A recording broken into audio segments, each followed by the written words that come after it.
I was wondering how long it took you to write the book, or how did it come to fruition? I mean, you got it published. You probably had to write a ton of drafts, do a lot of research. How'd you fit this into your life? I did. I mean, it took me about 2 years to write it. I mean, it had been in my head for about 20 years. And then finally, a friend said one day while he was listening to me babble on, he said, why don't you just write a book, you know? So I literally, within days after he bluntly said that to me, I sat down and started to write it. And, you know, I just kind of, every free day I had, I would spend the full morning writing. And it took about 2 years, and then it took about a year after that to find a publisher, and then it took about a year after that from signing a contract to actually having the book come out. So it felt like a long process, but it was well worth it, and I'm glad I did it because it was something that I felt that I just had to do. It was a personal mission of mine. And I always wonder how you follow things up like this, because this was obviously a huge project. One of the things you brought up in there was about medical training and how you train doctors, and there's a whole list of things in one of the chapters toward the end of the book, things that are left out of medical training. Can you talk about a couple of those that you think are the most important and how you'd put them back in?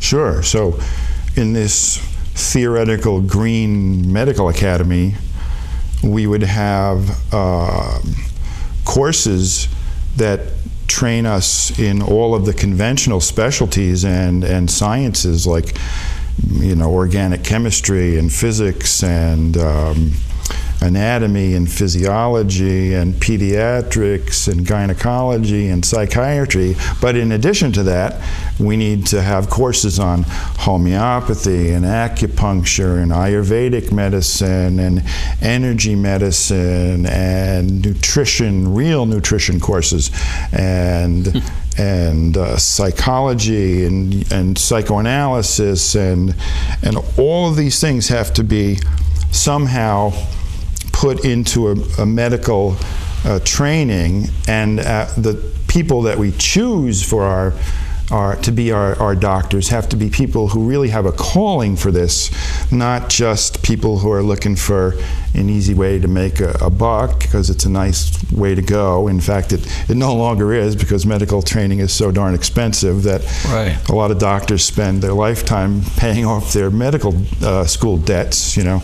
But we need to be able to incorporate even further out things like, you know, astrology and alchemy and numerology. All of these things can play a role in human experience that can tip the balance in the direction of health or in the direction of illness. And we need to be cognizant of all those factors, not just what the blood test says, you know, or not just what the x-ray says. So you'd need a different center of gravity in this whole thing, wouldn't you? Absolutely. You got to have a balance between physical and spiritual orientation. You've got to understand that they are both equally important. When you get down, and that's what we've managed to separate out in this culture, and it seems to me the gap's getting wider rather than coming closer. You talked about the soul as being the deepest level. Right, and the polarization that you're seeing in our modern culture is one of the symptoms. It's a symptom of living a fragmented life, and it's getting more and more extreme as people are taking opposite polar perspectives and staking their claims. But that sort of crisis is often a prelude to real change that takes place, right? Yeah. We don't achieve real change without that conflict that comes up. So to look at it in a hopeful manner, you say this is a necessary prerequisite to real integration of these things that is taking place all over the culture. If you do, you know, you can look all around and just look at literature and look at what people are saying on their blogs and look at all the different spiritual movements and alternative health movements. There's a ton of stuff out there, But again, it's like that apartheid idea. It's as if it doesn't exist within the conventional medical world. It hasn't quite broken through yet. Yeah. But a lot of things have broken through that 15, 20, 30, 40 years ago you would have never imagined.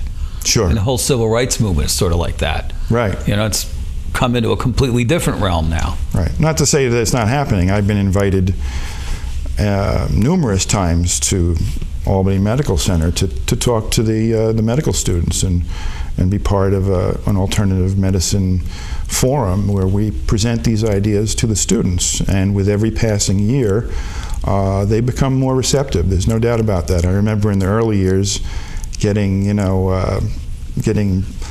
plastered with skeptical questions, with skeptical looks, and nowadays there's more of an interest and less of a resistance. Well, you're talking to a really motivated and intelligent audience too, and it makes sense. I mean, it just does. I mean, I thought about the relationships of the people I've known in my communities where I've grown up, and the connections between ministers and doctors. And a lot of it's off stage, how they're always treating the same person. Mm-hmm. And talking to each other about different symptoms and different family problems and whatnot. And it's very interesting how they sort of feed on each other. And I think one-on-one and in individual settings, I mean, people get it. And wouldn't it be nice if the doctor could legitimately turn to the patient and say, you know, I want to bring your minister into this. Let's get together and talk about this issue, because there may be a better approach than this drug for this problem. And even better, if the physician could be trained in ideas of religious traditions and spirituality and what that entails, and be able to help and counsel our patients in these issues. Well, that's the history of humankind that I think you relate to so well in this book, is the progression of cultures. You brought up the Mayans. There's a big date coming up. We'll see what happens with that, right? 2012. What is the date? It's in December of 2012. The popular conception, as usual, the sort of popular conception is that it's going to be some sort of Armageddon. Yeah. When in reality... Well, that sells. You know, we could right. scare the hell out of people, and maybe we could sell them another...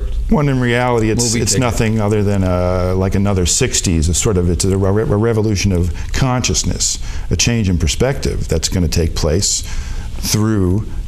as a result of the preceding conflict that's taking place too. There's going to be a shift, you know. Yeah. Interesting. Interesting. The next question, of course, will get us into the lengthen this out too far. But I'm just wondering, we're already talking about what we can expect. Can we expect this green thing to happen? Well, it's already happening. Step by step. Is your perfect medical school going to develop? Course by course, or maybe not in my lifetime, but maybe.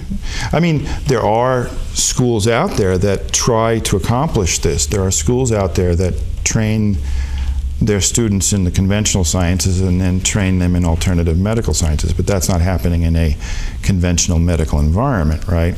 So it's happening. There are doctors who are interested in this stuff. There are many, many patients who are interested in this stuff.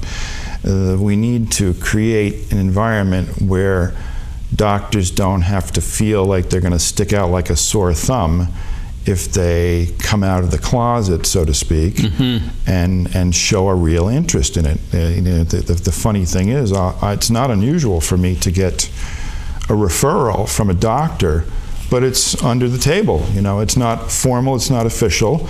The patient just says to me, Dr. So-and-so told me about you, and that's why I'm here.